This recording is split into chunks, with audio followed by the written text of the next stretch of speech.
Grace and peace, family. Grace and peace. Assalamu alaikum. Shalom. Ma'at hotep. Namaste. Free the land, beloved. Come on in, come on in, come on in.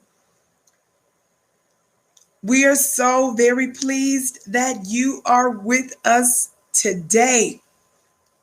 My name is Vicki Dillard, and I'm a very proud contributor right here on FlyNubianQueenTV.com, the network for melanated women. Somebody talk black to me, just like you.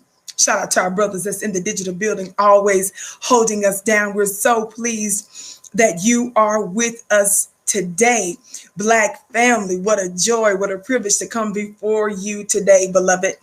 Just a little bit of housekeeping before we get ready to get into our topic today. Shout out to you, Hugh, for the first gift. I bless your gift 1,000-fold. Thank you for supporting Black media. We're so appreciative of you, beloved. Before we get ready to get into our topic today, you all know that our brother, Representative John Lewis, known for his civil rights march on the bridge and his connection to some of the other powerful civil rights folk of a bygone era, he was eulogized today. His funeral was today. And so we show definitely, and I've said this before, respect to the dead. Is that right, family? But I want to get into something in a little bit here, how white supremacists are using, for the purposes of white supremacy, they're using his death. I want to talk about that a bit. Shout out to you, Silent D Production. It's going to be another lit episode. Judge Vicki Dillard on Fly Nubian Queen. Thank you, beloved. Let's go on ahead and hit the gavel, because y'all know we believe in holding court on the Vicki Show, beloved. But anyway, before we get ready to get into our topic, family, the housekeeping is on the count of three. On the count of three, when you come in, please come in giving us the thumbs up, thumbs up. Be sure to like, be sure to share. If you're watching us on FlyNubianQueenTV.com. If you're watching us on one of our other affiliate platforms, please make sure, beloved, that you follow, that you subscribe there, and that you share. I know sometimes folks are watching us at a different time frame, time zone, and on another platform. And it is a privilege that we're broadcasting all over the place. So thank you so much for liking, sharing, and subscribing. We want you to know that we have a business school at FlyNubianBusiness.com. That's FlyNubianBusiness.com. So enough for now of some of our housekeeping, family. By the way, I want you to know that you can follow me on Instagram at Vicki X Dillard. Instagram, you're watching me now. Shout out to you, Instagram. Instagram, I'm going to need you to get ready to come on over to FlyNubianQueenTV.com, because I'm going to need to use this device. Walaikum salam, beloved, whoever just said assalamu alaikum to me. Thank you so much, Mudamu. And thank the rest of you so much for tuning in. But Instagram, I want you to get ready to come on over to FlyNubianQueenTV.com. Don't forget, family, I'm typically here weekdays, 6:30 p.m. Eastern Time. 6:30 p.m. Eastern Time. Lion, it says, Vicki, you look marvelous. Thank you. Thank you, beloved. My dear sister, my goal is to be a reflection of you. Okay? Let's get ready to get into it. So again, family, we've been hearing a whole lot about our brother, Representative John Lewis. And again, we know what he's known for. Taking a beating on the Edmund Pettus Bridge, right? Edmund Pettus Bridge.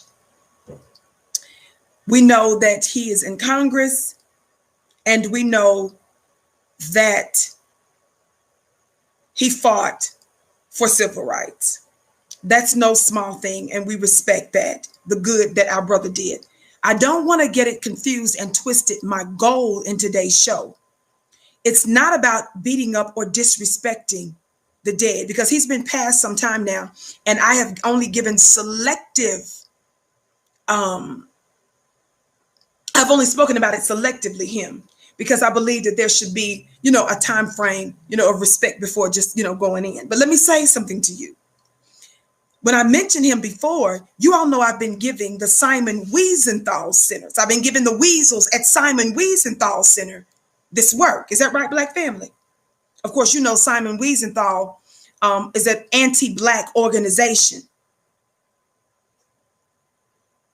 that tries to censor, slander Black people and specifically Black men. That organization, you know, I've been giving them this work.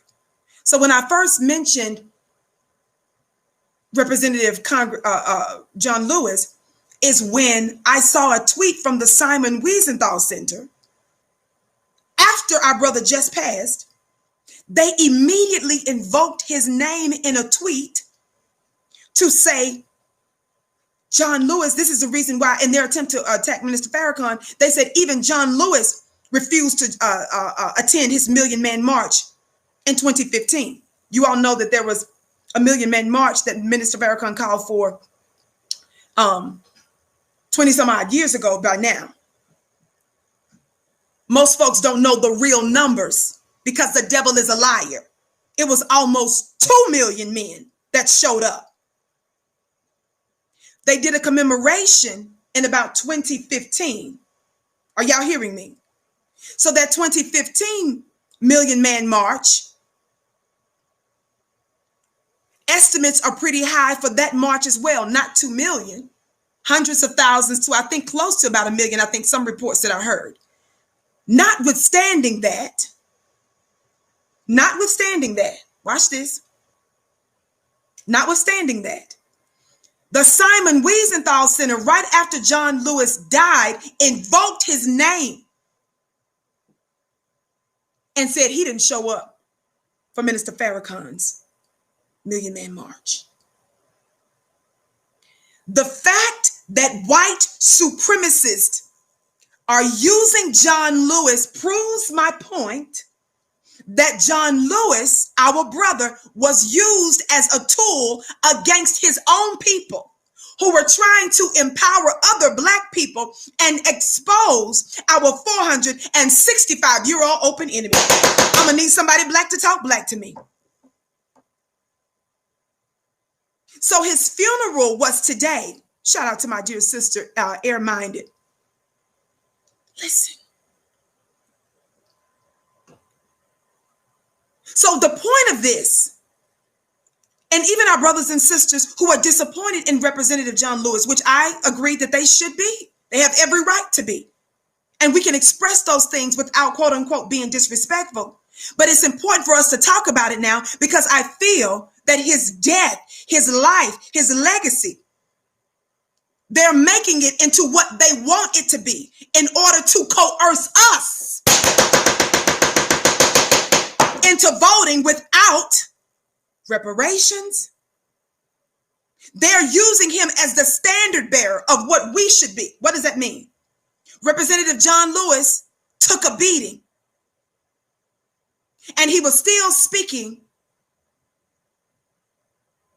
about this providence of America, about this amazing America, when in fact we're dealing with exactly what John Lewis was dealing with 50 years ago. I'm gonna need somebody Black to talk Black to me. Let's get ready to get into it. Instagram, come on over to FlyNubianQueenTV.com. Come on over to FlyNubianQueenTV.com, because we always show respect spiritually. I have a respect for the spiritual transition of the dead. So you won't hear me, go on that one. But the idea that his legacy can't be dissected is a fallacy. Now, one of the things I was talking to a sister about, and she made an interesting point earlier today. And one of the things that she was saying was, this was his error. He did what, it was in their day, that's what they did, in their time. That was the best way, they engaged in terms of white supremacy. But I don't want you guys to forget, John Lewis's contemporaries were the Nation of Islam. John Lewis's contemporaries were also what?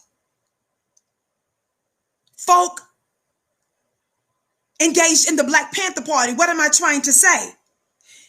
White America only wants you to focus on one or two Black folk who they say were non-violent.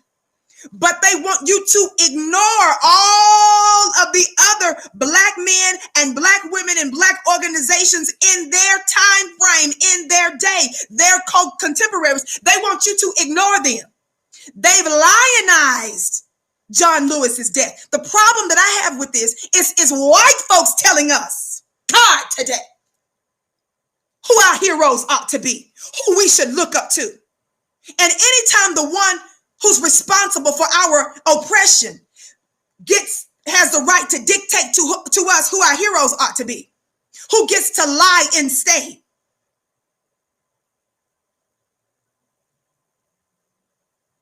that's a problem. Somebody talk Black to me. Shout out to you, New Jersey. Some of you all put in the chat where you're watching us from today. That's a problem. Because they want us to be meek. They want us to be docile. And they want to bring those who were considered to be revolutionaries, those who had a major reputation for pushing back on white supremacy, they bring them into the fold now. God, today. They make you a congressman and then they weaken you. They get you to relax your demands and relax your standards. And that's not the only thing that they do. They elevate you to a position. They start to festoon you with all kinds of congressional gifts and salaries and open doors and titles. And then they put you out there to influence your people who once saw you as the resistance to white supremacy. Shout out to you, Paris and Vegas and Oklahoma, Michigan, New Jersey, Canada, San Antonio. Did you all catch that? Those who were on the front line and the symbol of resistance. They bring you in order to control you. Shout out to you, Derek, for your give. God bless your give, Derek, 1,000-fold. Thumbs up, thumbs up, thumbs up, family. Shout out to you, Sacramento, Trenton, Houston, Atlanta. Welcome, welcome, welcome, beloved. Listen, my goal here, I'm trying, and I was, thinking about this with one of my sisters, listening to some things that she was saying in conversation that we were going back and forth on. Vicki, I'm not like everybody else. My goal is to nurture the warrior in you. I'm dealing with an elite group of people. God, today. Did you hear what I said? I don't want to deal with a regular army folk, regular military people. People who know that they have a certain assignment on this planet. They move different. Y'all talk Black to me. They have a steady diet of empowerment. Shout out to you, Erica. She said, I would have preferred if you had done this eulogy, Queen. Oh, beloved. Thumbs up, keep liking and sharing. See, we can't fool around if we really believe we're at war. And if we're really tired of being disenfranchised, humiliated, raped, defrauded, incarcerated, murdered, then you've got to engage differently, baby. You've got to act like a warrior. Warriors show respect, but there still needs to be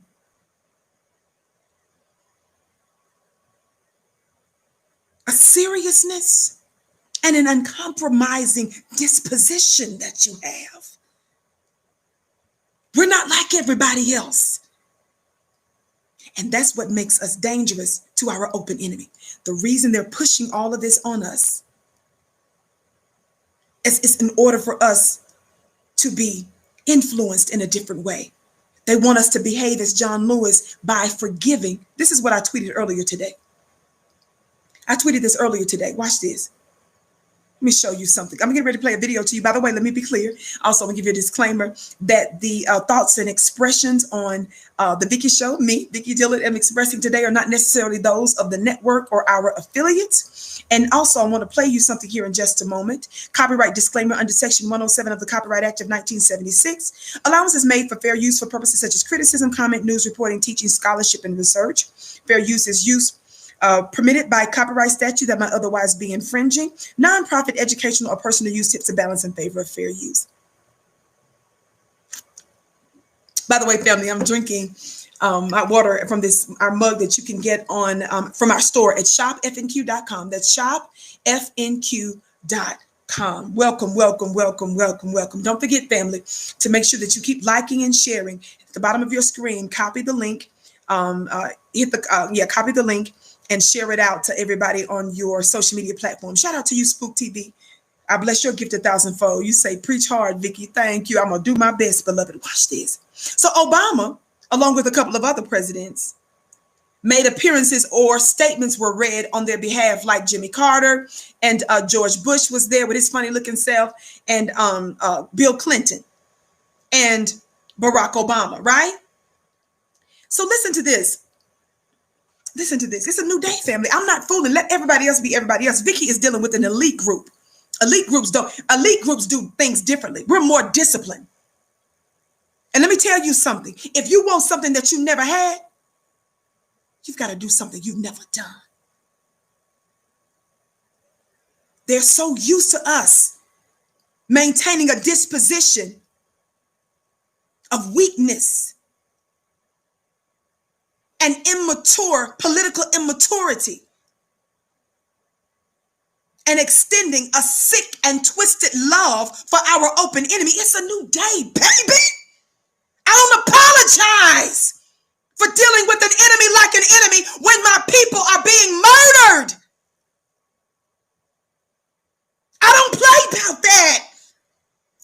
Only thing that's about to be cute up in here is this shirt that I got on. It's all black to me. And that's because y'all said it. But my attitude toward white supremacy, baby, is anything but. It's either it's war or it's not. It's either you believe we're in serious times and there's a changing of the gods that's going on, or you don't. When you believe you're at war, you act like it. Thumbs up, thumbs up, thumbs up. Listen, let me tell y'all something. I'm going to keep reminding you of this. I want to read to you from this article from Obama's appearance today. This is from Axios. And the title of it is Obama. That's the title. John Lewis will be a founding father of America's better future. That's what Obama said. Obama said, that's the headline from Axios. Do y'all see that? The headline from Axios says John Lewis will be a founding father of America's better future. Watch this. Why didn't Obama say that about, why wouldn't he say something like that about Malcolm X, the Honorable Elijah Muhammad?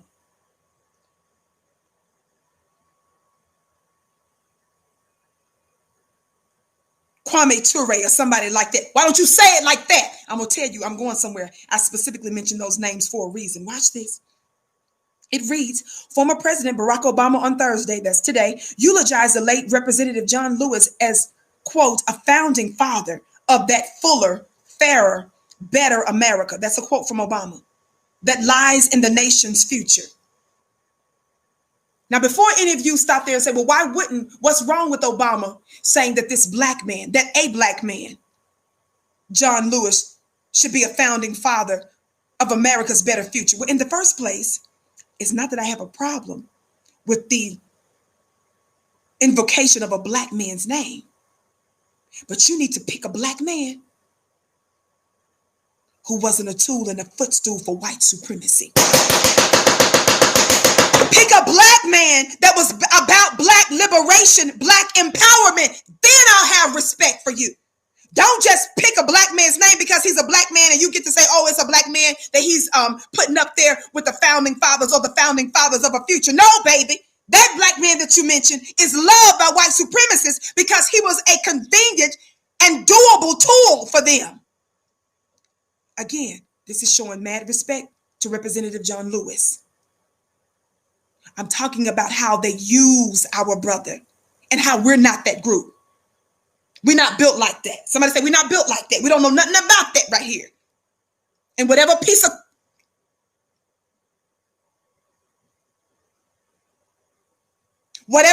bone and biscuit that's still in you,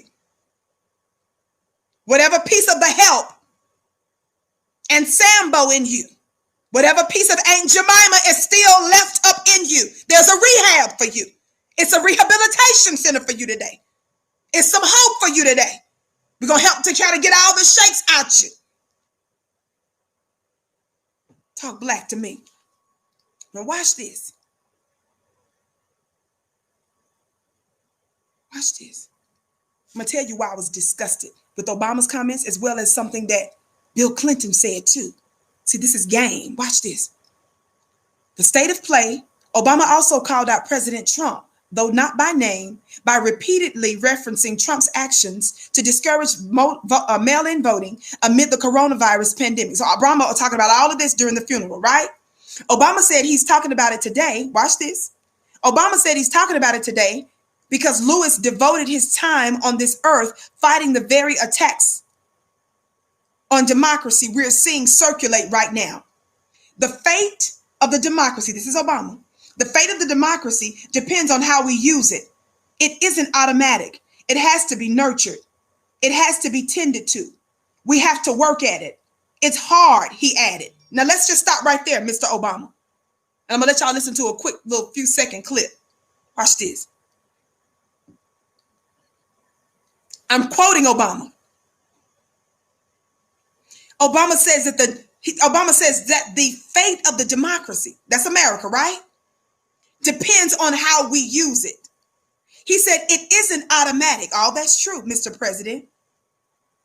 Former Mr. President. It has to be nurtured.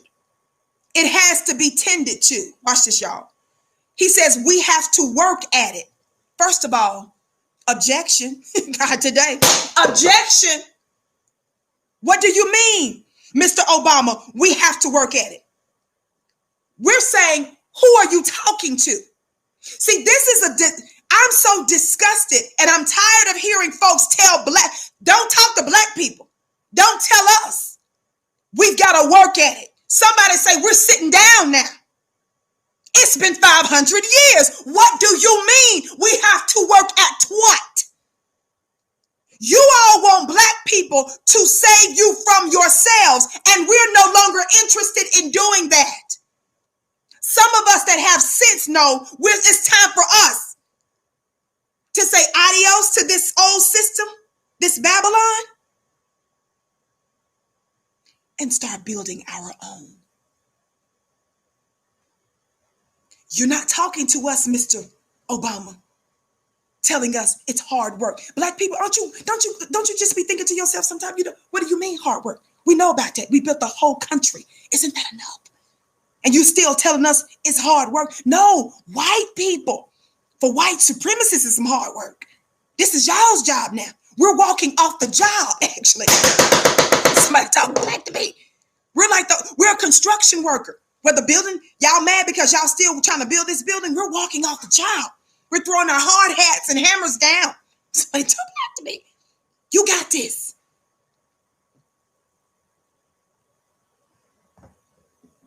Babylon has fallen. You guys are trying to get us to maintain a system, to be all in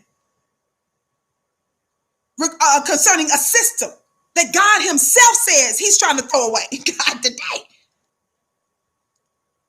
God is done with this Babylon, mystery Babylon, which is America.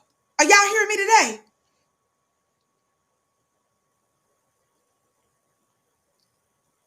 Thumbs up, thumbs up, thumbs up, family. Thumbs up, thumbs up, thumbs up. Keep liking and sharing. On the count of 3, for those of you that haven't, please hit that thumbs up button or the like button or share wherever you're watching us on. Make sure that you share and that you like and that you engage on the platform. Are you ready? On the count of 3, please hit that thumbs up button. 1, 2, 3, thumbs up. Thumbs up, thumbs up, thumbs up, thumbs up. Thumbs up, thumbs up, thumbs up, thumbs up. Thank you so much, beloved. Y'all play too much. So that's the first mistake, Mr. President. It's not hard work. It's for us. We're done working. Y'all won't see. That's why they want us to get excited about Kamala Harris being a vice president or a black woman. They want as a vice president. You guys, that's such game. That's not tangibles. Barack Obama's very black self was in the White House for 8 years, nearly a decade. And what happened? That wasn't tangibles. That wasn't substantive.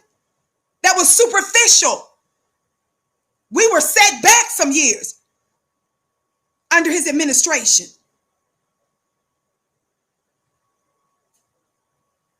Book of Revelation, verse 18, I believe it is, was talking about the fact that he says, come out of her, my people.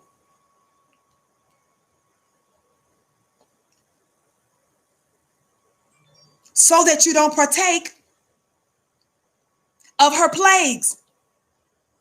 There are some things that God said he's directing toward America. But because you sit here trying to save a dead thing, you're going to participate in some of the plagues that was not initially meant for you. Now listen to this very brief clip from Mr. Obama here in just a second.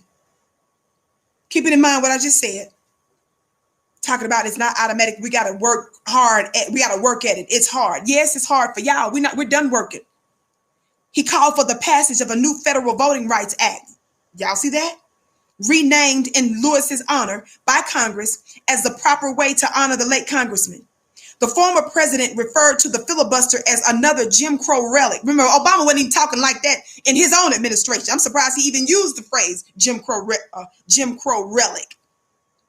He also specifically said that all Americans should be automatically registered to vote and called for the election day to become a national holiday.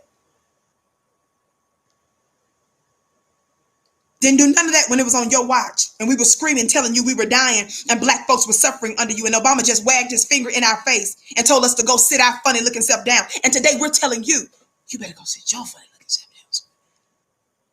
We want to encourage you today, Mr. Obama.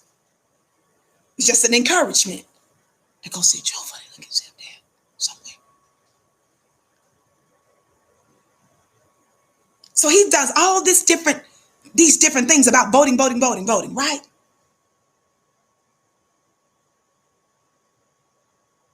Listen. We may no longer have to guess the number of jelly beans in a jar in order to cast a ballot. But even as we sit here, there are those in power who are doing their darndest to discourage people from voting by closing polling locations and targeting minorities and students with restrictive ID laws and attacking our voting rights with surgical precision, even undermining the Postal Service in the run-up to an election that's going to be dependent on mail-in ballots. Listen, y'all hear that? You hear all that energy? All righty. Vote. You got to vote. We may no longer have to guess the number of jelly beans in a jar in order to cast a ballot. But even as we sit here, there are those in power who are doing their darndest to discourage people from voting by closing polling locations and targeting minorities and students with restrictive ID laws and attacking our voting rights with surgical precision, even undermining the Postal Service in the run-up to an election. Why am I tripping on this? I'm tripping on this, you guys, because Obama was told over and over and over and over and over and over and over again by unlimited attacks on Black people. He didn't do anything.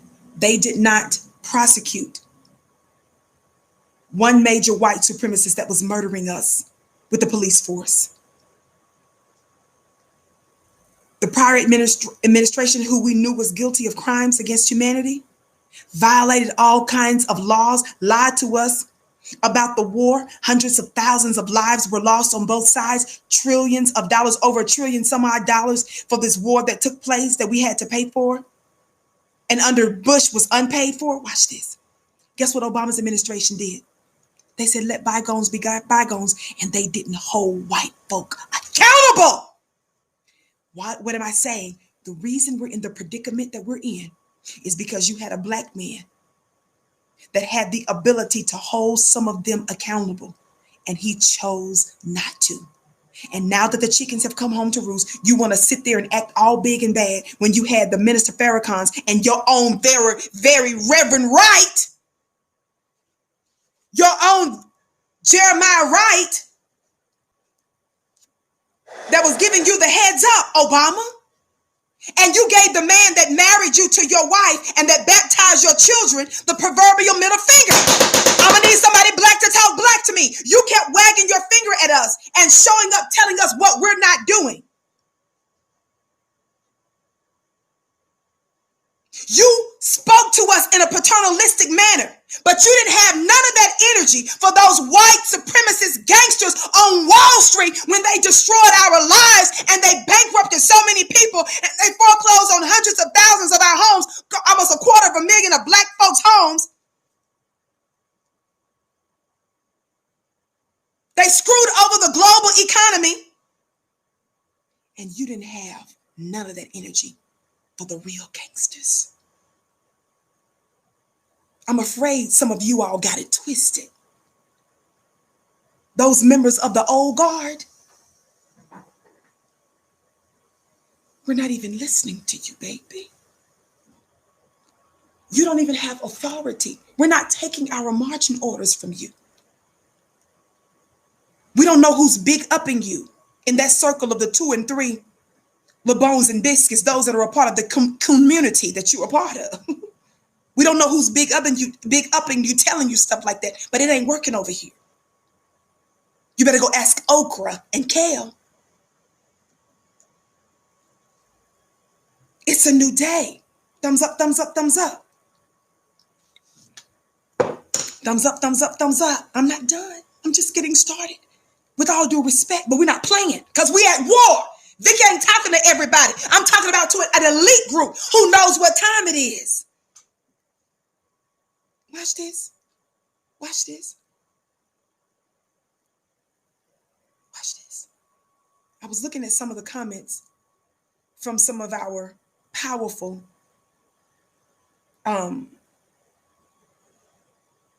social media content creators. And one of the social media content creators said something I thought was interesting. Listen, he says, Obama is telling us to honor John Lewis by voting. He says, Black people voted for Obama in record numbers. The only thing we got in return is a string of sanctioned murders. And Obama and his administration did not punish a single race soldier for these racial murders. I saw another powerful statement. Let me see if I can find it. Where a brother online says, white society understands how John Lewis's cowardice helped them and they used it. 50 years after he gladly submitted to white supremacist violence, we are still in the same position. And the dominant society keeps telling us, this is what I think is powerful. And the dominant society keeps saying, if you let us murder you a bit longer, things will change. Did you all hear what I said? Y'all are getting mad, white supremacists and those of the community. Catch that. Y'all are mad at us because we're saying no reparations, no vote, period. I don't care know what happens to this whole system that God says he's trying to get rid of. What that's got to do with me? The point of voting is about who you're putting in power. What does that mean? It's about who will rule over you. And if you are giving individuals the power to rule over you, and they're not ruling in your favor, what I look like trying to save a system that's screwing me over now. This is a space for intelligent Black people, not scared to death Black people. It's time for your brains to start kicking in, beloved. Not your emotions that's being manipulated by your open enemy. It's not dogging Representative John Lewis. I bow to our brother. It's about how he's being used. It's recognizing how he is a very useful tool for white supremacy.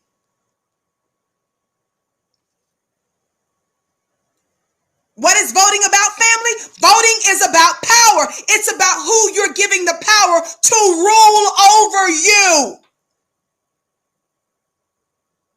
How are they ruling? Are you getting your reparations, Black man and Black woman? Then we don't have nothing else to talk about, frankly.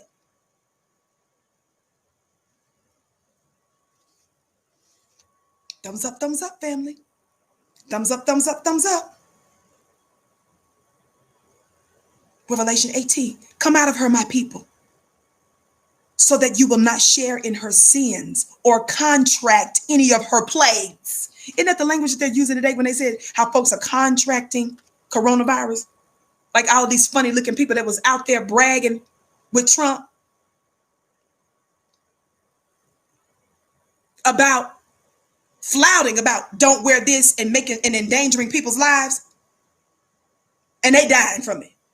The people that said it was a hoax. Now, you all know I've done shows exposing Dr. Fauci. I've done shows exposing some of the lies that they're telling us about COVID-19. But I told you there's truth that's about COVID and there are lies about COVID. Either way, Black folk are affected by the truth and the lies of COVID-19. Somebody talk Black to me.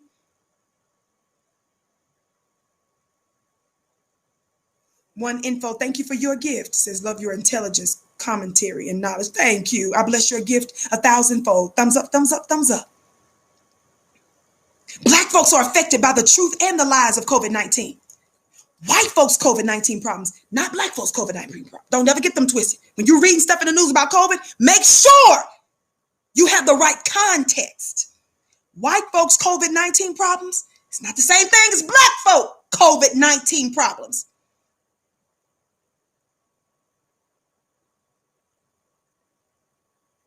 It's being weaponized against you in a different way. Somebody talk Black to me. Now keep on playing, Herman Cain. Fooling around with white supremacists and it's COVID-19 and die.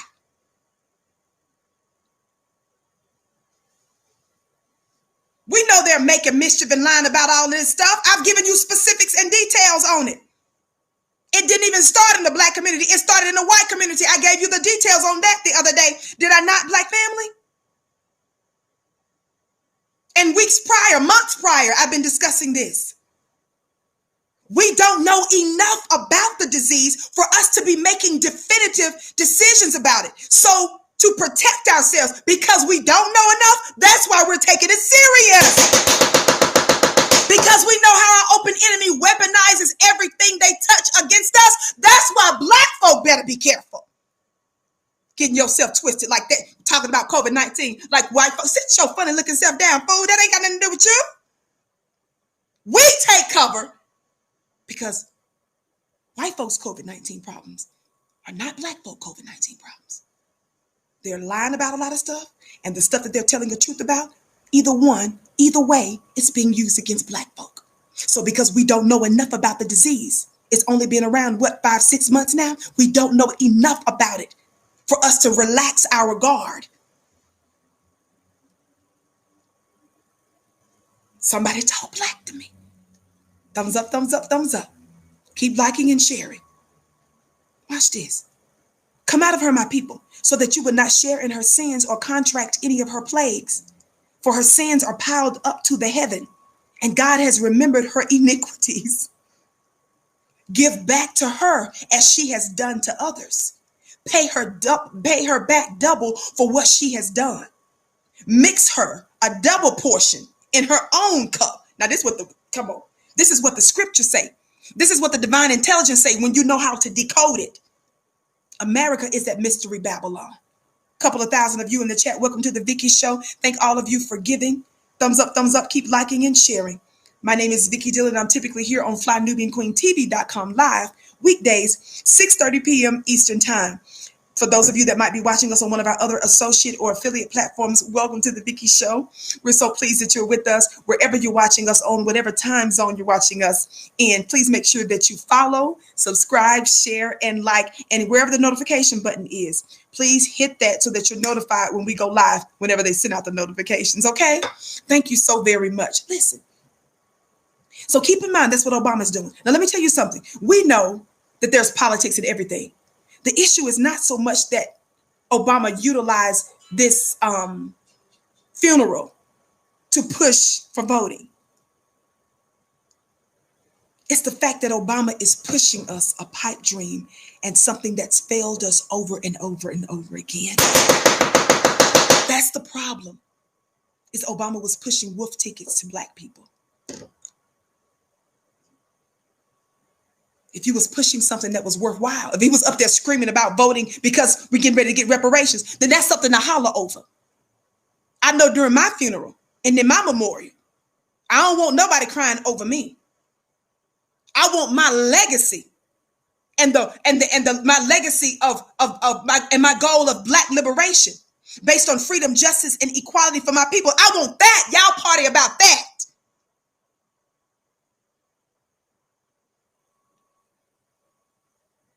But you better not be talking about no, Vicki was kind and Vicki was all this and go out and vote. The devil is a lie. I'm going to come up out that box. God, today, I can assure you. I'm coming up out that box and get you. If you sit your funny looking self up there and trying to speak on my behalf, like that's my destiny or something I would have wanted. A failed system. A system that God don't even want to have nothing to do with.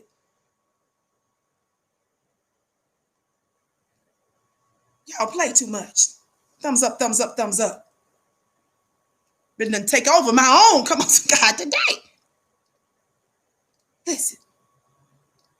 But the other thing that ticked me off was with one of your other presidents got his funny looking self up there.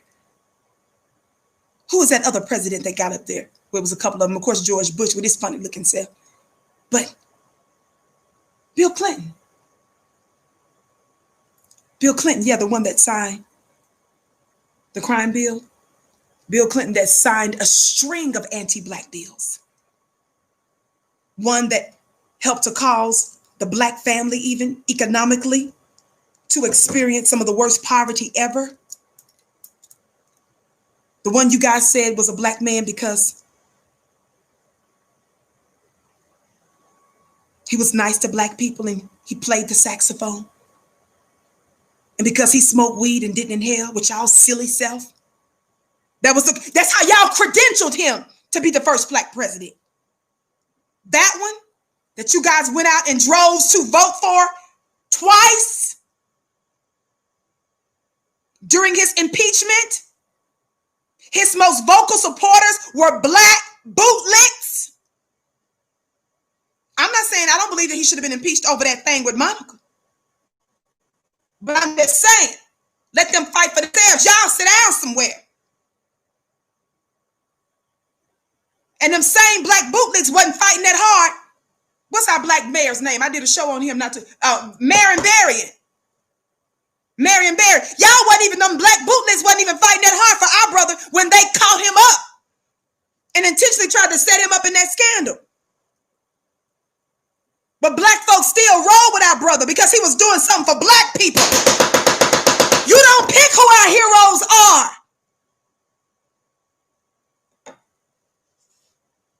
He made all kind of black middle class folk. He was hooking black folks up, got them all kind of contracts contracts and stuff. And those are the very ones that white supremacists didn't like. And then none of us cared nothing about all that stuff y'all was trying to set him up in. We didn't care nothing about that. All we know is when our brother got behind enemy lines, he was hitting all kind of buttons. Black, black, black, black, black, black, black, black, black. That's how we do.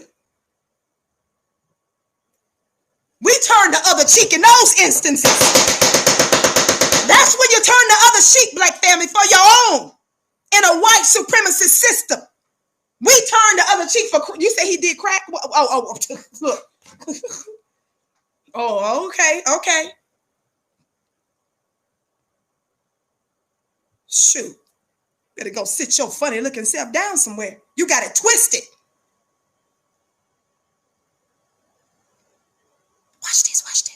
Watch this. So, Clinton's funny looking self, shout out to the black media that put this clip out. Because y'all know I be needing help when I be doing my little clips and stuff. I'm a one-woman show trying to get all this research and stuff together for you. But I want you all to listen to what Bill Clinton's funny looking self said. Keep liking and sharing, family. Don't forget to text the word Queens to play too much. Why y'all laughing at me, family? Watch this. Watch Clinton's funny looking self. And let me give you the right context. He's giving comments at our brother John Lewis's funeral, right? Bill Clinton. Watch how he compares John Lewis's legacy of being connected. I didn't want to hit that yet.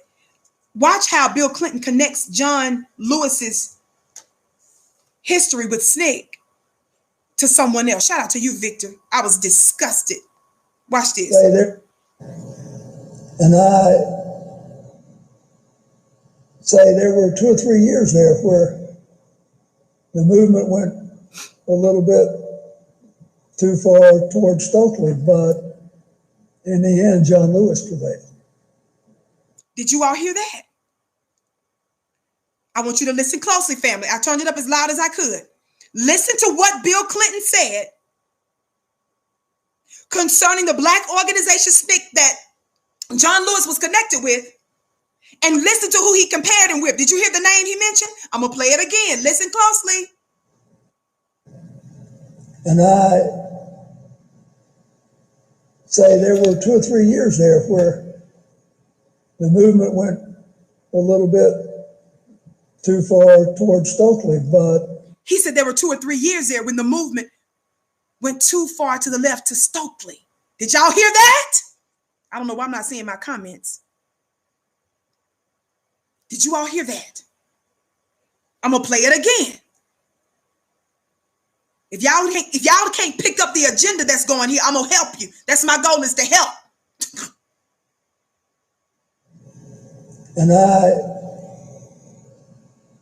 say there were 2 or 3 years there where the movement went a little bit too far towards Stokely, but in the end, John Lewis prevailed. In the end, John Lewis prevailed. Do you all see how white supremacy is pimping our brother's legacy? And they're trying to encourage black folk. This is how you ought to be. This is what you guys should work to be like. Why did he invoke Stokely's name? Black family? This thing is getting on my nerves because I can't see y'all's comments. Why did Bill Clinton invoke Stokely Carmichael? That's who he was talking about. Name. Are y'all hearing me? Let me tell you why. Let me get to it. Watch this. Watch this.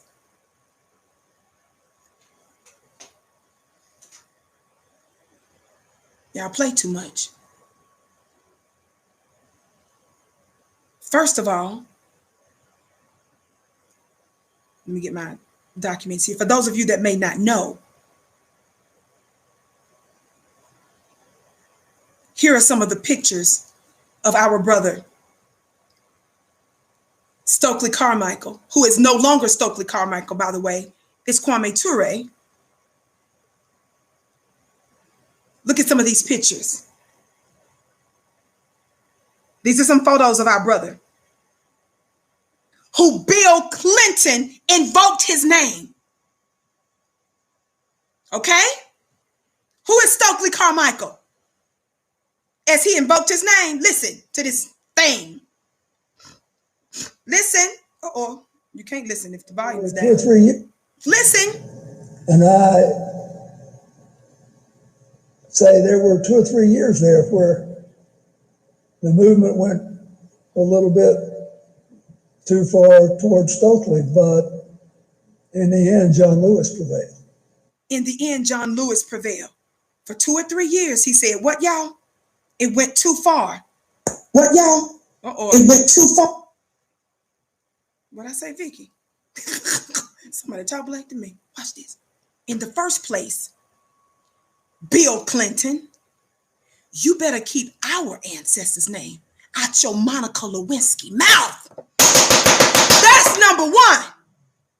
With all due respect. You better keep our ancestors' name out of your Monica Lewinsky mouth. Let's keep that together. Now that we've got that settled. Talk black to me. I'm not playing with these funny looking people. You just think that you have all kinds of leeway to say what you want? Baby, you got it twisted. We are different. We build different. We are a different generation. Watch this. Let me tell you, this brother I just showed you, his name is Kwame Ture. He was known back then as Stokely Carmichael, who he invoked that name. You best keep his name out your mouth. We want to encourage you to do that today. It's an encouragement. God, today. I believe in encouraging people to do stuff. It's all about encouragement. Watch this. He was a prominent organizer in the civil rights movement in the United States and a global Pan-African movement, right? He grew up in the United States, even though he was from the Caribbean. I'm skipping through here. Became an activist and attended the Bronx High School of Science. Y'all watch this. Watch this. Watch this. Before I tell you more on our brother, let me tell you what really ticked me off about this Bill Clinton stuff and him feeling like he had the right to put our brother's name in his dirty, disgusting mouth. Watch this. I was on Twitter and I be catching these white supremacists. This suspected white supremacist, we should call him, is Joel Pollack. Y'all see that? That suspected white supremacist, I was giving him some work on Twitter. Y'all follow me on Twitter at Dillard Vicki, my last name first. Follow me on Twitter at Dillard Vicki. I'm just being honest with you. This is what ticked me off when I saw this. Because this is the power of Clinton's funny looking self making this statement. So I had to give him some work. Joel Pollack, who is that? Joel Pollack is the senior editor at large at Breitbart News. How many of you all know that Breitbart News is nothing but a white supremacist Ku Klux Klan publication based on information and belief? It is an anti-black publication. Well, the senior editor at large, Breitbart News, Joel Pollack, tweeted this. So I was giving him some work earlier today on Twitter.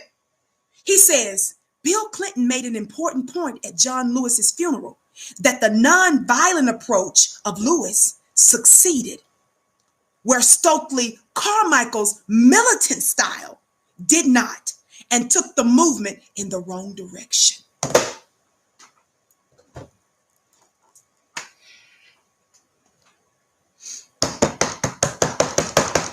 Do you hear what this suspected white supremacist and his suspected white supremacist publication just said? How they're using our brother's legacy and using Bill Clinton? Y'all play too much.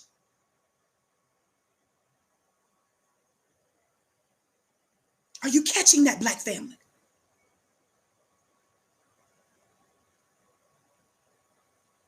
They done lost their minds. You're the only one, black family, that don't know when you're being used. See, when you're sitting there talking about this is somebody's funeral, and we need to keep it somber and respectful. That's when your open enemy in war, they up the ante. They exploit and take advantage of those kinds of situations. Because you play dumb and don't understand the nature of your open enemy. You're not alert like you should be at all times, even though it's written in our book that the devil, the scripture says, what? Goes around seeking what? Whom he may devour. And it then encourages you to what? Remain alert. You don't relax even in that time. That's when they up the ante, because they know you're relaxed. They know your guard is down. Y'all play too much with his funny looking self.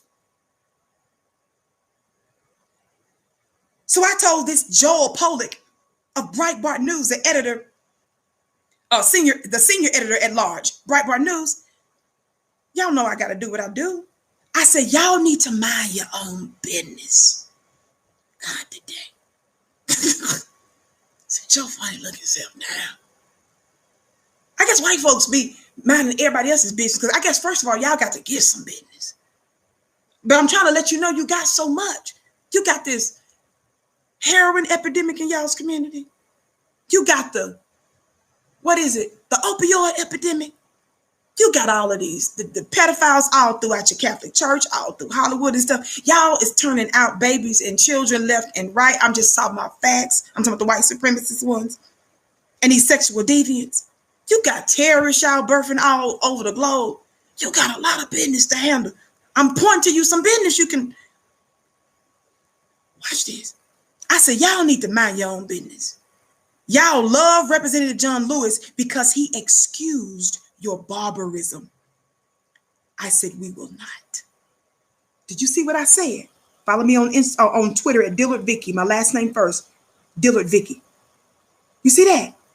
That's what I said to the little Breitbart senior editor at large. But I need you to listen again to what he said. Y'all think about this. Clinton, who's supposed to be friendly to black folk, who's supposed to be a Democrat, right?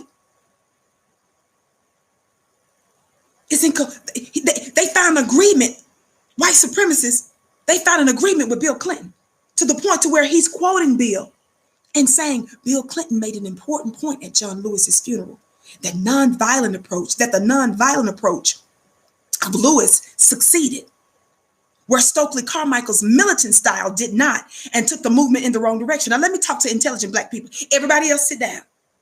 We're holding a global class right now, okay?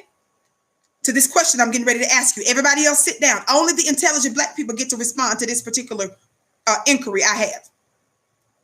Are y'all ready for this?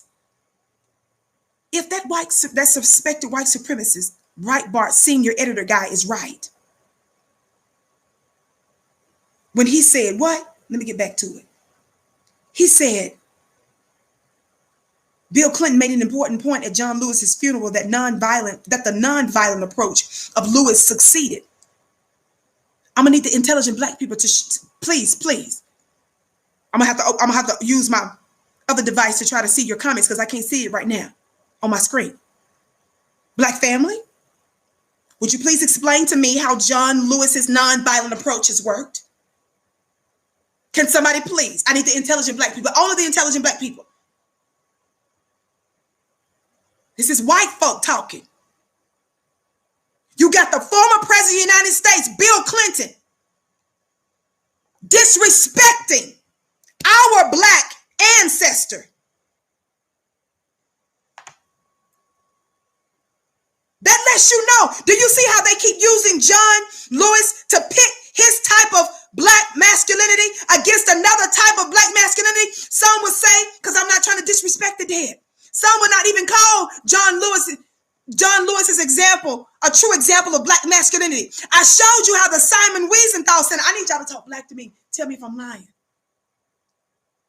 I showed you over and over again how the Simon Wiesenthal Center, right? Thumbs up, family. I showed you how the Simon Wiesenthal Center utilized John Lewis in comparison to Minister Farrakhan by saying that's why John Lewis didn't even go to the Million Man March in 2015. In this case, you got a different white supremacist Comparing John Lewis to who?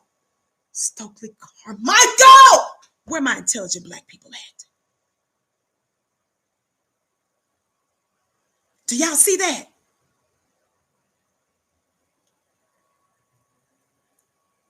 Do you all see that? They're using John Lewis because that's the type of black masculinity they want to exist with. White supremacy keeps an advantage when y'all like that.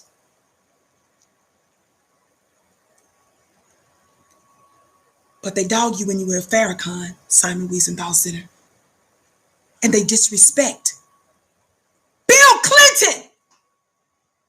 Go wash your mouth out. Don't you ever put one of our black ancestors' name like that in your dirty, disgusting, Monica Lewinsky infested mouth. How dare you?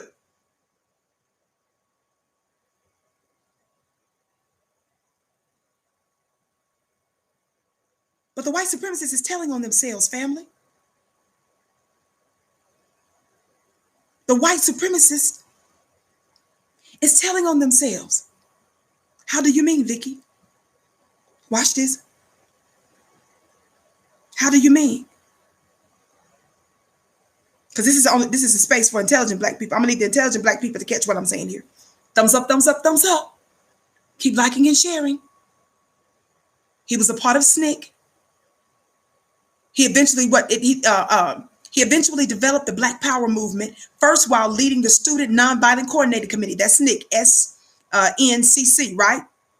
That's what we know as SNCC. Later serving as the honorary prime minister of the Black Panther Party, BPP, and lastly served as a leader of the All African People's Revolutionary Party. Y'all listen to this. Y'all listen to this. Let me tell you the reason why Bill Clinton is disrespecting our black elder, Kwame Ture, formerly known as Stokely Carmichael. Listen to his history. As I mentioned before, he was one of the original SNCC freedom riders, right? In 1961, right? The nonviolent coordinator. Y'all hear me? Excuse me. Nonviolent coordinating committee. I'm sorry. Yes, coordinating committee. But listen, it says he became a major voting rights activist. Listen, don't forget what Obama was up there talking about. Now think about Bill Clinton. He became a majority voting rights activist in Mississippi and Alabama after being mentored by Ella Baker and Bob Moses. Watch this. Like most young people in SNCC, he became disillusioned. See, this is the reason why Bill Clinton don't like him, in part. Y'all listen. He became disillusioned with the two-party system after the 1964 National Convention failed to recognize the Mississippi Freedom Democratic Party as official delegates from the state. What does that mean? That means he was calling out the utter powerlessness and anti-blackness of both Republican and Democratic parties.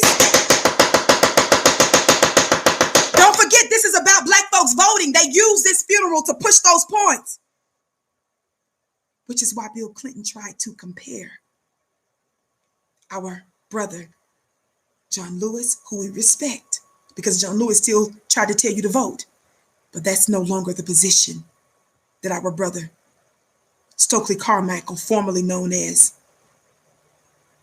but Kwame Ture, he wasn't pushing that madness.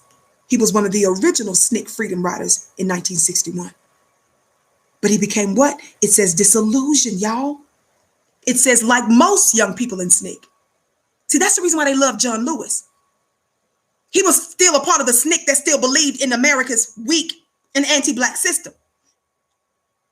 But it says most of the young people in SNCC became disillusioned with the two-party system. John Lewis was one of the few that still believed in that lie.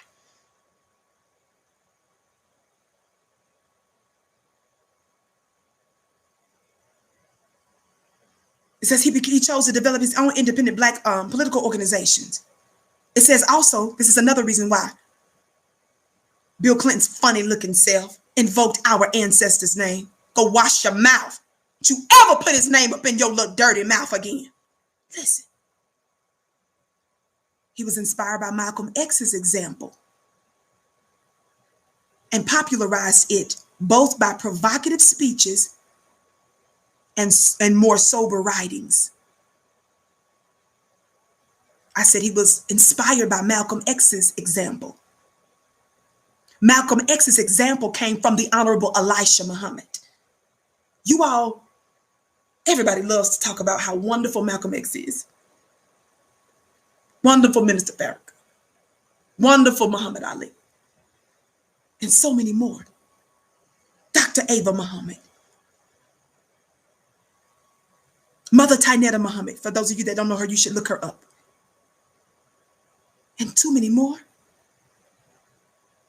The Honorable Elisha Muhammad made giants. But don't nobody want to discuss the man that made the giants. We like the speakers, the spokesperson.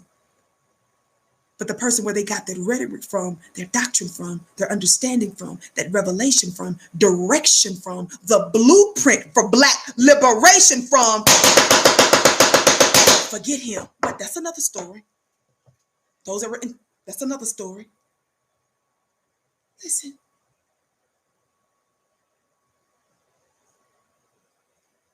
Don't forget I told you that white supremacist organization, the suspected white supremacist organization, Simon Wiesenthal Center,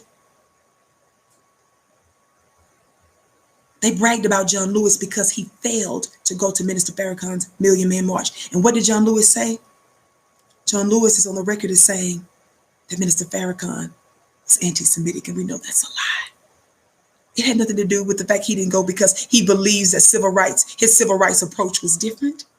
He didn't go because white supremacist was controlling his black mind and turned him against his black brother. Period, point blank in the story.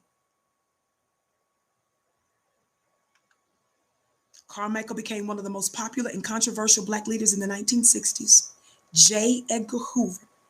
Y'all know I tell you this all the time. He's one of the what? The most notorious anti-black LBGTQ members. The most powerful, arguably, one of the most powerful, arguably on the in America.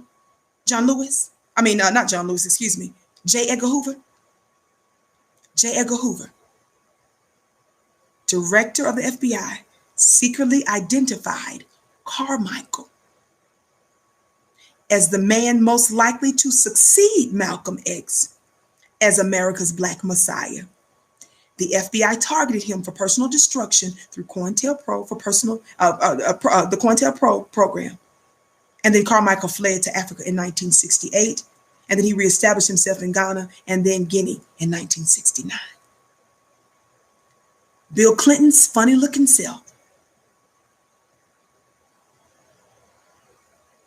invoked our brother's name, Stokely Carmichael, to tell you, don't be like this Negro. Be like John Lewis. John Lewis is not going to associate with any black leaders we tell him not to associate with. John Lewis is going to tell you to keep voting in, believing in, and investing in a system and a nation that keeps screwing you over. We'll get to use this popular, powerful black man who was a symbol of white supremacist resistance. We'll turn around, we bring him in, and we'll use that legacy to further white supremacy. We'll take one of your most notable, in terms of the pictures, those on the front line that was getting ready to go across that bridge. We're going to use that symbol of white supremacist resistance, and we're going to use him to further white supremacy. And his proof is in the pudding because they're quoting him all over the place right now. Thumbs up, family. Are y'all hearing me today? Are y'all hearing me today? Keep liking and sharing, family. This is real. This is real. Showing all due respect to our brother. Do y'all hear me today? I would never disrespect the dead. That's the reason why I failed to say anything about him for days. He's passed away over what, a week and some change plus now. When I came out when I saw this white supremacist, anti-black, suspected Simon Wiesenthal Center use his name in a tweet to attack Minister Farrakhan. Everybody should be tripping about that.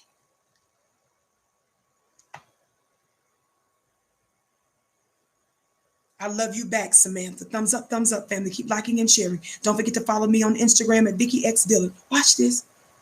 But I want to draw your attention to something else. Obama doesn't believe in black empowerment.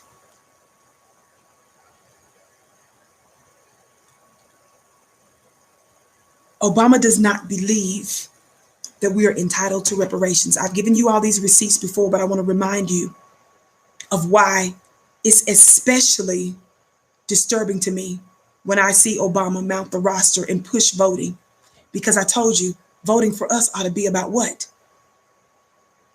What it ought to be about, family? Reparations for black people. So if you're not talking about that,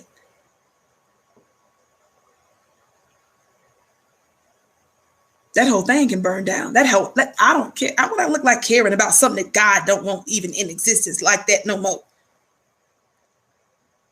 The only way you can save it and even begin to build a new world is by first making right the people that you destroyed and that you built that sick, disgusting, twisted, anti-black world on. Listen, I'm going to always remind you of the position that Obama took. This piece was written at the end of 2016, literally December 21st. I've referenced this before several times, did whole shows on it. But I want to keep this before you because it's relevant now as we're leading up to the election. This is a piece from The Atlantic.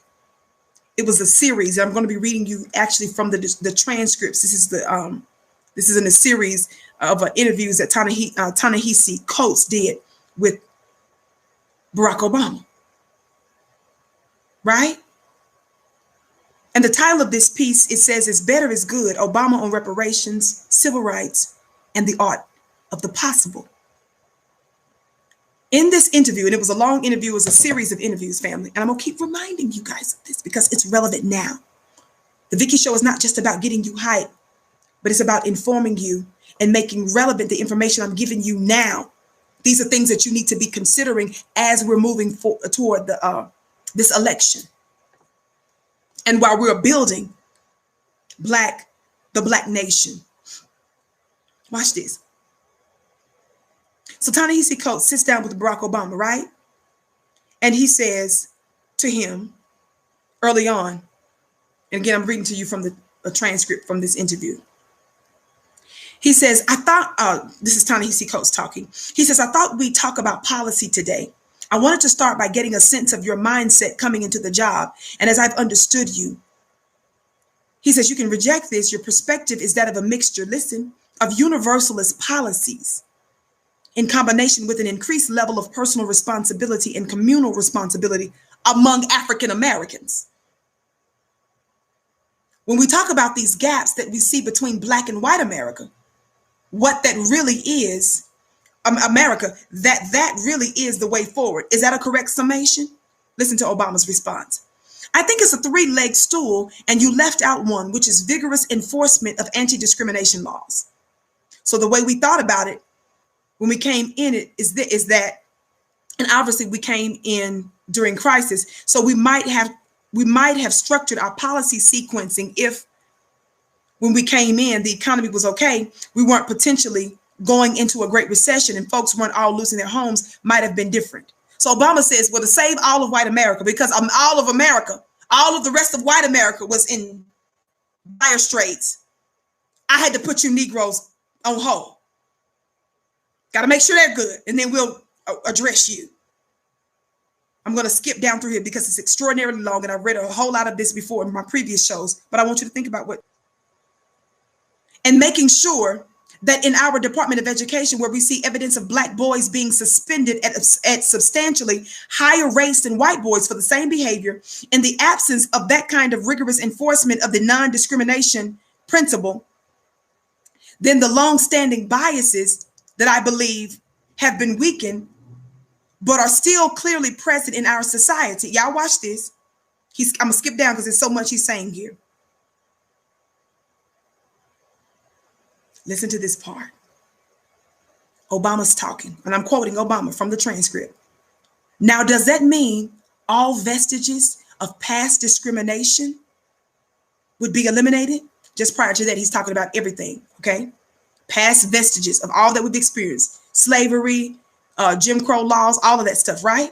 Obama says, now does that mean all vestiges of past discrimination would be eliminated?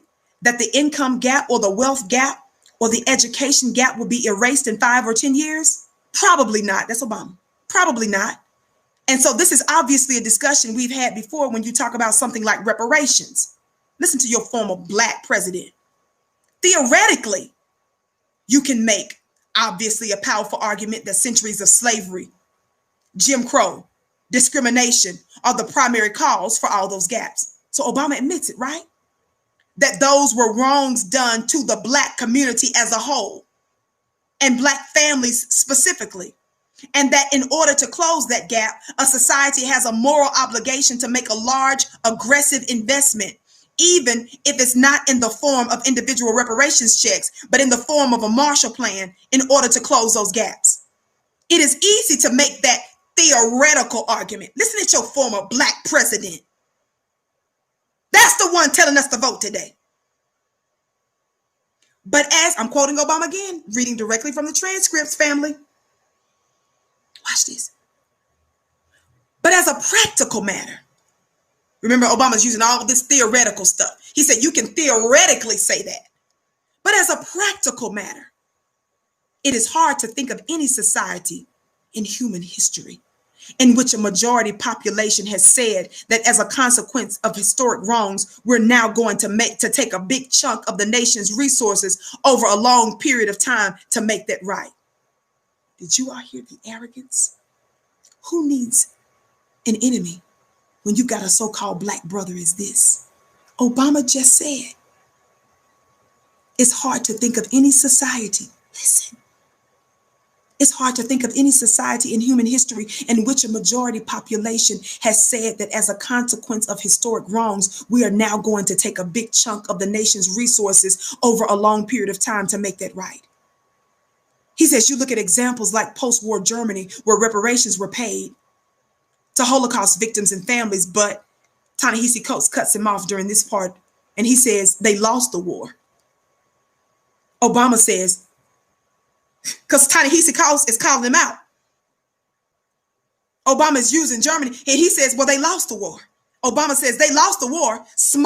Listen to Obama. Small population, finite amount of money that is, watch this, small population, finite amount of money that it was going to cost. Not multiple generations, but people in some cases who are still alive, who can point to, that was my house, those were my paintings, those were my mother's family jewels. Obama is making an excuse for why other folks got reparations.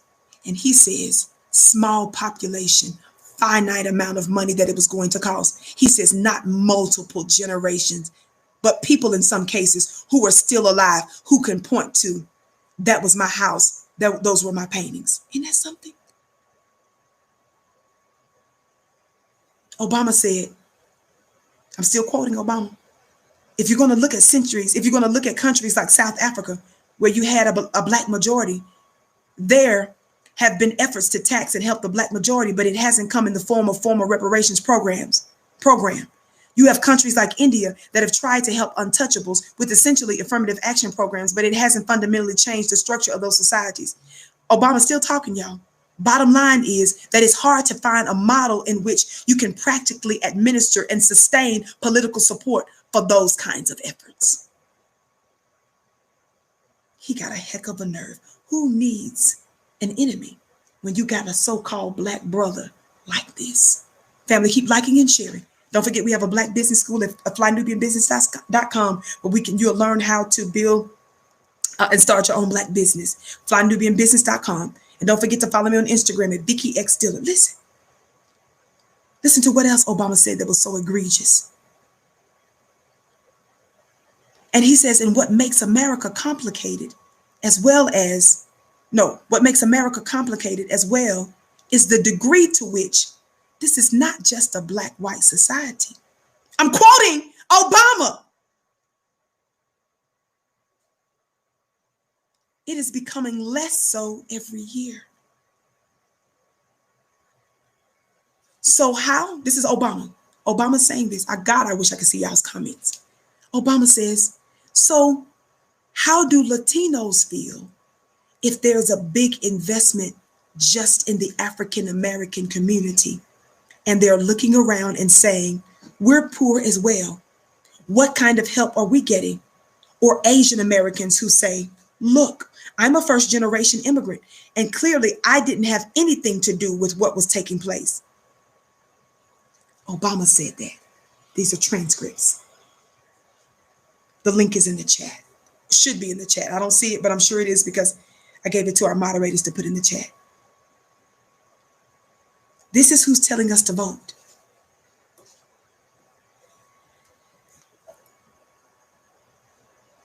That's Obama's mindset.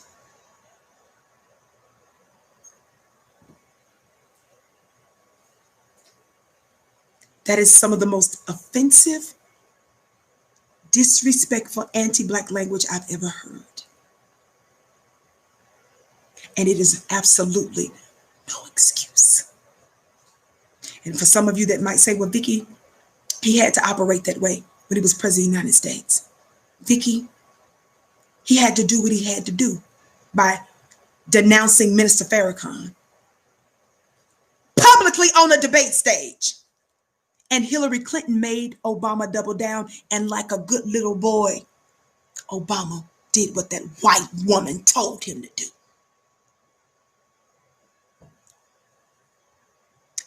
And then Obama did what? Obama distanced himself from who, y'all? From his own black pastor, Reverend Wright. They tried to make Reverend Wright wrong, but Reverend Wright wasn't wrong. They got mad at Reverend Wright, the excellent and glorious and honorable Reverend Wright. They got mad at him for talking black like this. Ruled the 7 seas all the way down to the tip of Argentina in the Falklands. But the British government failed. The Russian government failed. The Japanese government failed. The German government failed. And the United States of America government, when it came to treating her citizens of Indian descent fairly, she failed. She put them on reservations. When it came to treating her citizens of Japanese descent fairly, she failed. She put them in internment prison camps. When it came to treating the citizens of African descent fairly, America failed. She put them in chains. The government put them on slave quarters, put them on auction blocks, put them in cotton fields, put them in inferior schools, put them in substandard housing, put them in scientific experiments, put them in the lowest paying jobs, put them outside the equal protection of the law, kept them out of their racist bastions of higher education, and locked them into positions of hopelessness and helplessness. The government gives them the drugs, builds bigger prisons, passes a 3-strike law, and then wants us to sing God Bless America?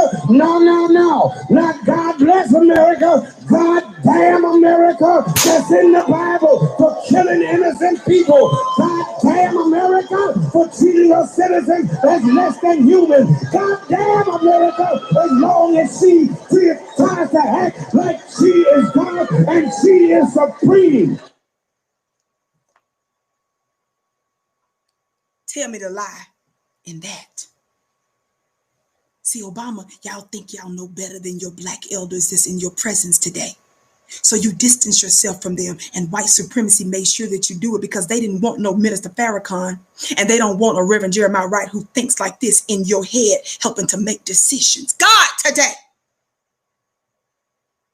They don't want you around black men that's going to challenge white supremacist systems and challenge the government as it stands today.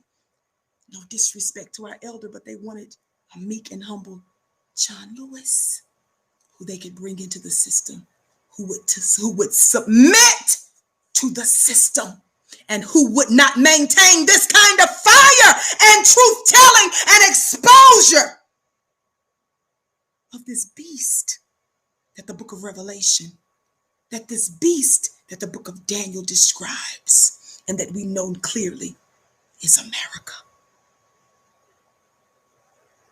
Y'all better talk black to me. Somebody talk black to me.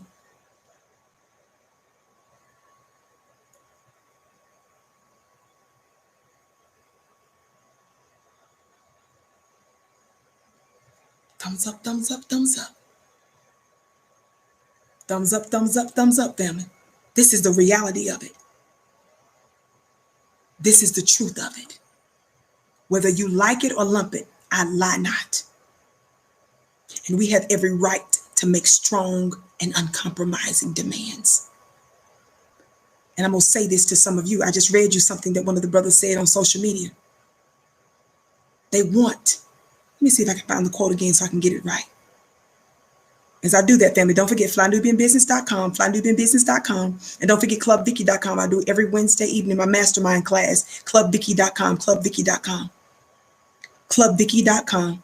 Remember, I told you one of the brothers online made an important statement when he said 50 years after he gladly submitted, talking about John Lewis, to white supremacist violence, we are still in the same position. Are we going to lie about that? Family, are we still in the same position? How can we call that a win when we're still dealing with what he was dealing with 50 years ago?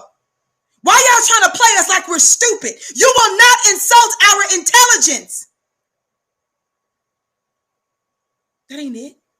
And the dominant society keeps saying, if you let us murder you a bit longer, things will change. My question to you, black family, who are we to wait another day? Who are we as foundational black Americans? Who are we, the true founding mothers and fathers of this society? The true builders of this society. Who are we to wait another minute, another hour for justice? Who are we to be patient? Who are we to vote another election?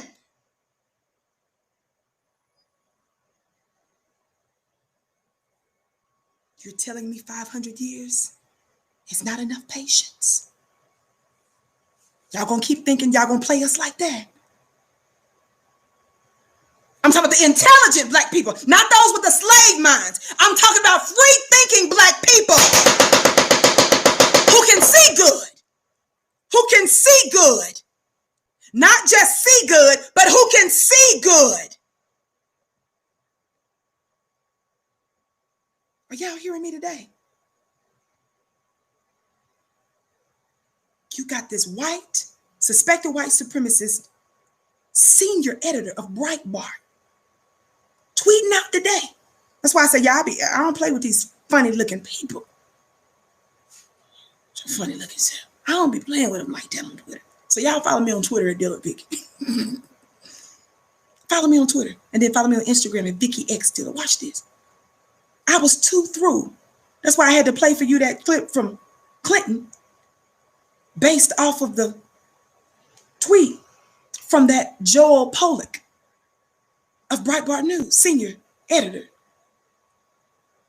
talking about Bill Clinton made an important point at John Lewis's funeral, that the nonviolent approach of Lewis succeeded, where Stokely Carmichael's militant style did not, and took the movement in the wrong direction. Let me say something to you, black family, the intelligent black people. not those whose slave demon I still need to cast out. Listen, this suspected white supremacist said John Lewis's nonviolent approach of Lewis succeeded. What does he mean succeeded, Black family? For who? You see, intelligent Black people, because when I tweeted this, the Black family responded. Dear brother named Keith on social media, he responded when I tweeted this funny looking white supremacist, suspected white supremacist. I tweeted him back. I said, y'all need to mind your own business. Y'all love Representative John Lewis because he excused your barbarism. We will not. Your savage behavior, your wickedness, your outdoorsman-like behavior. John Lewis, y'all like him because of how he dealt with your madness, you see. We don't believe in dealing with people that act like an animal, not calling you one. But when you behave like one, we believe in just treating you like one. See, I don't believe in trying to say, well, let's see if for real, they this and they that. No, if you bark like a dog, you wag your tail like a dog, you go to howling at people's moons like one, and you start to act savage, got fleece and stuff, fur and everything, and you're not acting like you're supposed to be, dwelling with a human being. I don't even try to make those distinctions. I just treat you like one, seeing that you're acting like one. Who cares if you're really that? If you're acting like that, I submit to you, you're going to get that kind of outdoorsman treatment. God, today. Watch this. He said Bill Clinton made an important point at John Lewis's funeral that the nonviolent approach of Lewis succeeded. What this suspected white supremacist is telling you, Black family, is that they consider John Lewis's approach to have been a success for them. John Lewis's approach was a success for them because it got you to be docile and back down. But no success for us. Is that right, Black family? But no success for Black people. But you got suspected white supremacists out there saying it was a success because it got you, brothers, specifically, and Black people in general, to back down from identifying your open enemy as something that you needed to get away from and something that you needed to defend yourself against.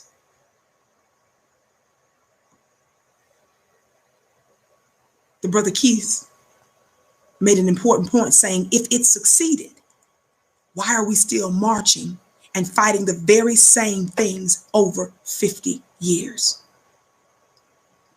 But I want y'all to understand is they're saying it was a success because they remain in power with very little Black resistance. If you don't understand anything else I said, he's making the point that they consider the manner in which our brother did it. We're not attacking our dear brother John Lewis. It's with respect that I have for the dead. I'm talking about the approach that they are trying to exploit. I'm going to give them some work every time they try to invoke the name of ours. And they're using it for their purposes. I'm going to say it again. They were successful in neutralizing Black resistance. In other words, that approach made it easy for them to continue to rule, to exploit, to murder, to govern, to control. Does that make sense, family? And finally, I've been on here for some time now. Can y'all give me just a few more minutes, Black family? Can you give me just a few more minutes? Don't forget our store at shopfnq.com. Get your mugs, your t-shirts, your book bags, and all kinds of apparel. Shopfnq.com. Y'all listen. Can you give me just a minute? Thank you. Somebody looked like somebody just said, if you don't understand what Queen Vicki is saying, go watch her other videos. Let me hit the gavel on that. This is a space for intelligent Black people. Grown-ups shouldn't say stuff like that. When you miss a point or something you don't understand, sometimes you got to connect some dots before you talk. How many of you all know that you will not let your children, when your children jump to conclusion, your children say something, you just tell your children. My grandfather used to tell us, just keep living. Some stuff he didn't try to explain all in 5 seconds to put your mind at peace. Sometimes they just let your mind keep going. You'll understand next week. You'll understand in a month. In fact, you might understand in 2 years. Some things are taught, some things are caught. Just like with your children, you know darn well that there are some things that your children say prematurely that they shouldn't say. Grown-ups don't act like children. I'm speaking from an intelligent place. I always find it fascinating when Black folks who are just now coming into so-called Black conscious type environments, they automatically say, oh my gosh, she's attacking so-and-so. Oh my gosh, she's doing this. When you're new to the group, God, today, I've been paying attention and doing research for some time now. It's new for you. You haven't thought this deeply on the subject. No disrespect. That's why I'm here to help you. But don't come out with a gun just acting like you just know. Come on now. You're just now starting to pay attention. As a watchman on the wall, it's my job to pay attention to stuff like this.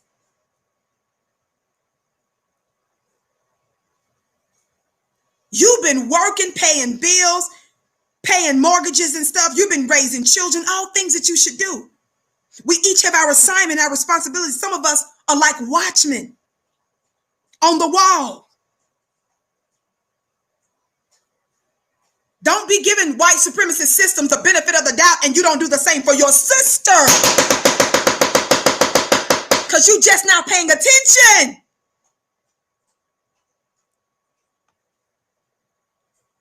Somebody talk Black to me. Some stuff just deal with the uncomfortableness of not knowing in that moment and just hush. Let it absorb information first. Let your brain kick in. You feel what I'm saying? I'm not trying to be funny. Thinking is new for some people.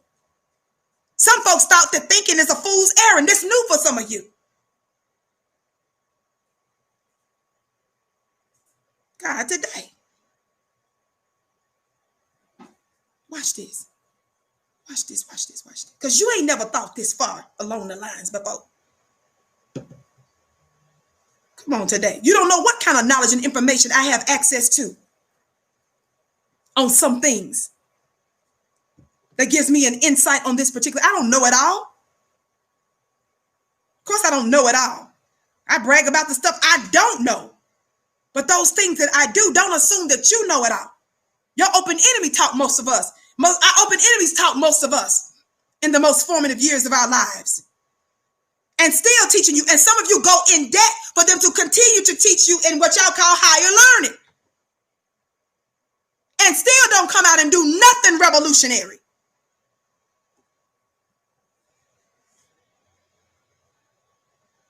Just keeping it real. Just hush and just learn. Just be quiet sometimes. Just be uncomfortable in what you don't know. Don't you know that sometimes when you're uncomfortable in what you don't know, it gives your mind a chance to do what it was meant to do? Most of y'all's brains are malfunctioning because they're not thinking. God, today. When I was growing up, I never said out loud in our house that I was bored out loud. You was going to get some work. My grandmother, Corrine Evans, knew what to do. Those bored times are times for creation. Some of you don't recognize that. You're wondering what's changed in some of the generations. How are people have access to more knowledge, but they become stupider, dumber, more ignorant, more savage, more barbaric? That knowledge has no chance to penetrate.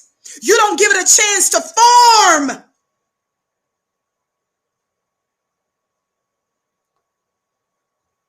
Go outside and play. Sometimes going outside to play will tap you into the spirit realm.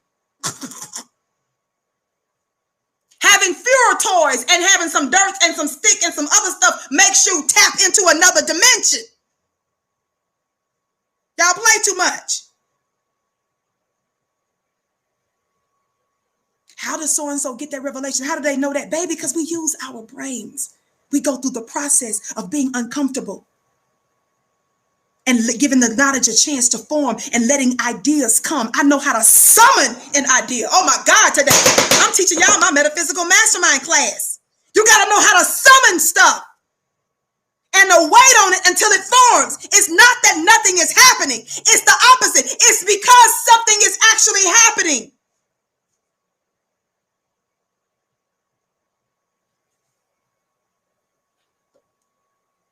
And your need to just do this and do that, and Vicki tell me everything and just throw it out there now, and you don't want to think, baby, it's why you keep aborting God today. You keep aborting the thing that's trying to be born, the thing that's forming to try to come to you. You abort it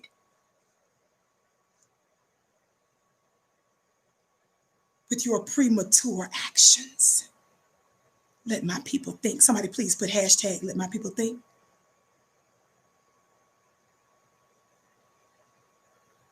You don't know how to summon that. My folks didn't always jump around and make you feel good and give you, a bunch of this and a bunch of that to make you know you finna just be uncomfortable today. Guess what? You just finna be uncomfortable. Guess what? Not uncomfortable, uncomfortable. Y'all play too much. That's in the dictionary. If you don't know what the dictionary is, ask somebody in the chat. They'll help you. I'm finna read my last point. I'm out of here. No, you just finna be uncomfortable. Uncomfortable. That's the reason why some of you all got mad folks shooting up people on the job, acting a fool. People that don't have what's called self-control. It's because you have not taught them to be uncomfortable. Play too much. Sit your funny looking self down.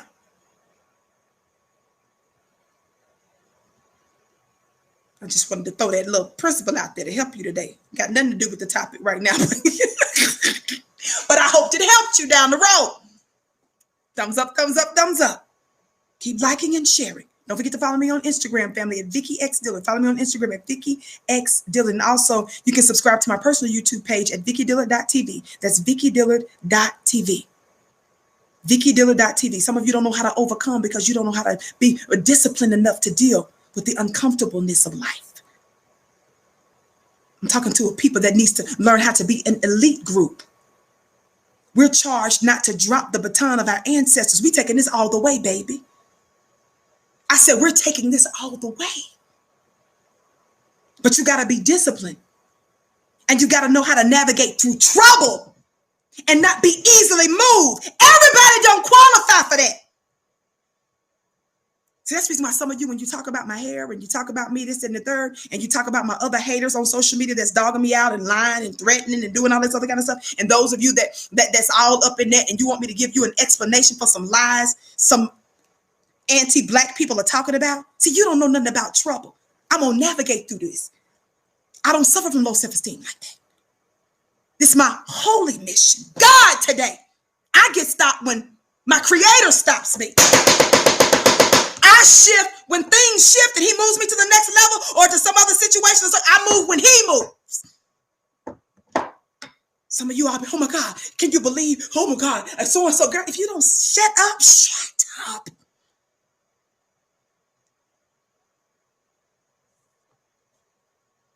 You experience a little bit of turbulence and you screaming, shut up, shut up, shut up. Shut up. Stay in your seatbelt and shut up. With all due respect, y'all know I love you. Want me to go through all this drama because some rodent online saying something. God, today, I look like getting all off into that. You got me messed up. And like that's real. Like that's real. Y'all be want me to speak to illusions. Illusions. Vicki, why are you talking about this? Get on with what you said, told these people you was finna tell them real quick and come on off the show. Watch this. Jeremiah Wright, who you just listened to. Those of you that say, well, Michelle Obama, Barack Obama, and them, they just diss Reverend Wright because of political reasons. Let me tell you something else about your integrity, family. It matters how you do stuff. In order for you to get power, you have to throw your own people under the bus. And even when Obama was in office, you all know that Reverend Wright was secretly sending messages to him to try to reconcile, even in private, and Obama still kept giving him the middle finger. And it wasn't just during his administration. Michelle Obama's recent global book, Becoming, that's successful all over the world? I think she done broke all kinds of records in the selling of her book. Y'all know I talk about this all the time. I'm not over it. I'm holding a grudge. Reverend Wright might be over it. Mr. Farrakhan might be, or Vicki is just getting started. It'd be one thing, there was just a mistake, you know, blah, blah, blah. I'm sorry, we're trying to reconcile now. No. But in her recent book, Becoming, she took a jab at Reverend Wright in her book. Listen to what Michelle Obama said. This is how these Obamas think. And these are the ones that's telling us to go vote after you did nothing to our killers. You better go sit your funny looking self down. That's what you can do. You can go sit down. What you can do with your funny looking self. Again, it's an encouragement. We're encouraging you. Go sit your funny looking self down. Thumbs up, family. Keep liking and sharing. Listen. And don't forget, family, throughout the broadcast, very important links are being shown in the chat that I may not even mention. Make sure that you take notice of those. They may be important for you. So copy them and be sure to check them out later on, okay? Shout out to our beautiful moderators that's in the digital building. They holds us down, and they cause the Vicki Show and the Fly Nubian Queen Network to flow with ease. Shout out to our beautiful moderators in the digital building, headed up by our chief moderator, Dual. I love you all. Watch this. There's a piece that was written by a dear brother by the name of Aubrey M. Hendricks Jr. He titles this open letter basically by saying what Michelle Obama's Becoming misses about Jeremiah Wright. Why did he have to write this piece after Michelle Obama wrote her book, Becoming? Again, this is way after they've been out of office, right? They're still dogging Reverend Wright. So in her book, watch this. And again, this is not even an attack on the Obamas. I'm giving you facts here. I'm talking about how they're moving right now and disrespecting Black people. I'm not playing with y'all. I'm just not playing with these people. He says in his piece, the former First Lady of the United States, Michelle Obama, recently published Becoming. That was in 2019, right? A remarkable memoir that is the best-selling book of the season. He talks about how he enjoyed some of the book, but watch this. He says, I admit that I'm very troubled by her description of Jeremiah Wright as a wild-eyed, out of touch extremist. This is a quote from Michelle Obama, who is paranoid. That's what she called Reverend Wright in her book. And quote, this is a quote, careening through callous and inappropriate rage at white America.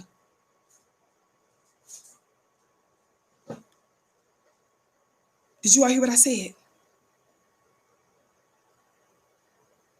I said Michelle Obama in her book described Reverend Wright as, quote, paranoid and also, quote, careening through callous and inappropriate rage at white America.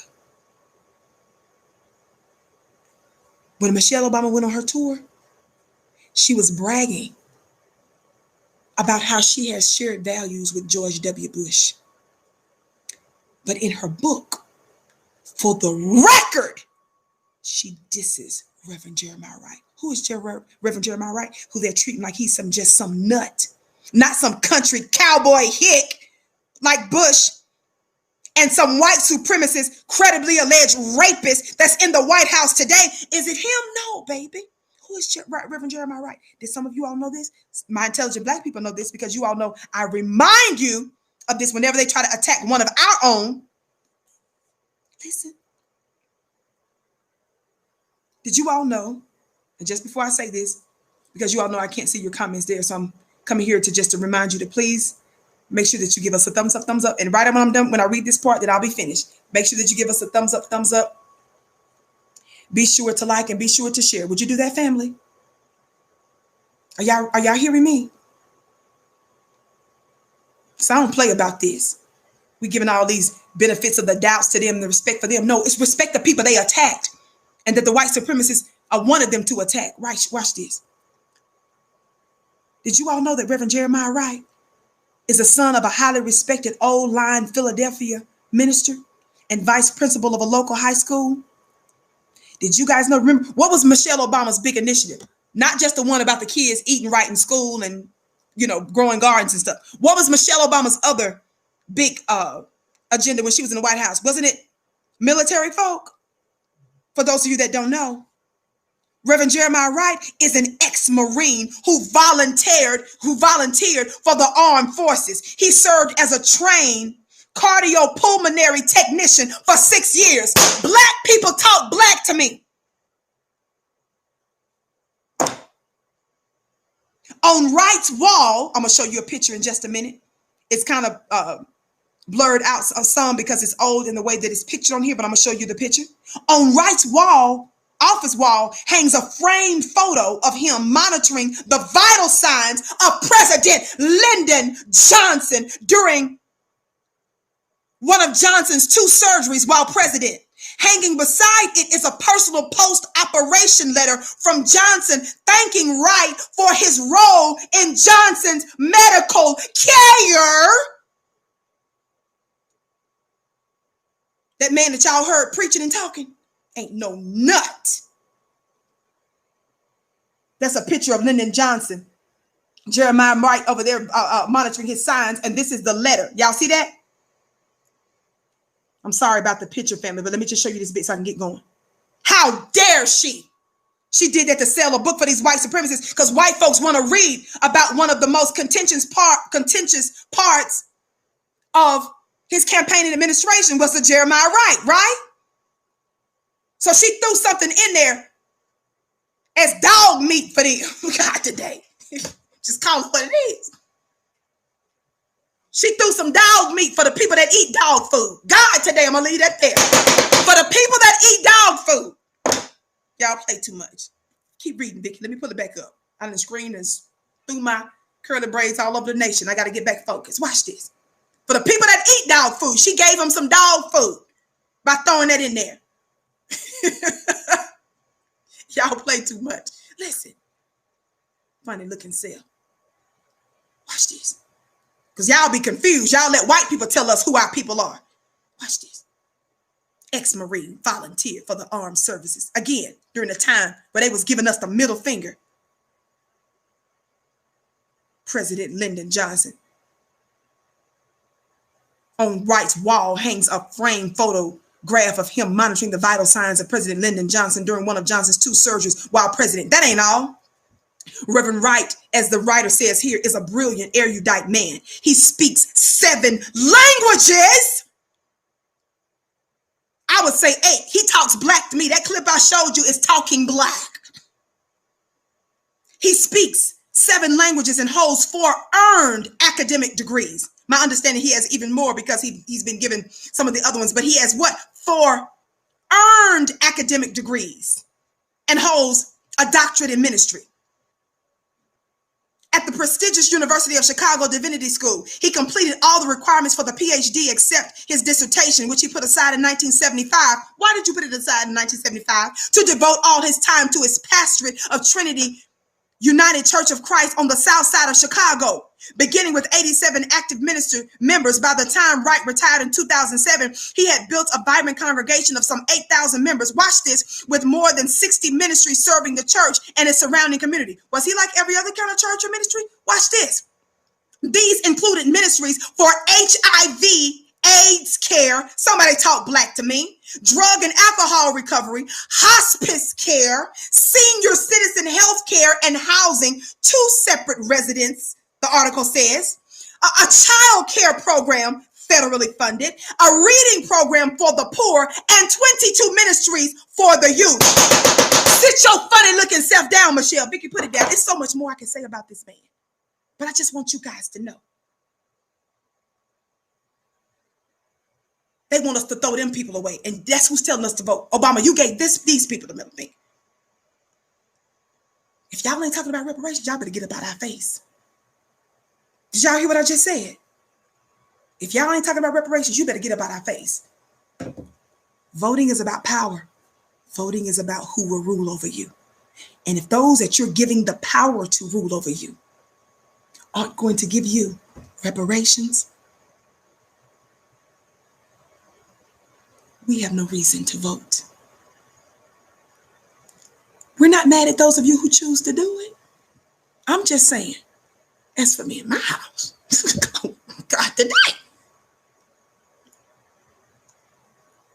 For people that really want to be free for real. And when we're unified in that approach, we'll actually get further along, more so than we ever have in times past.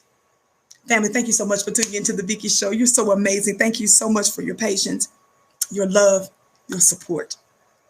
I can't wait to see you tomorrow, same time, same place. Sometimes I go early because of medical stuff.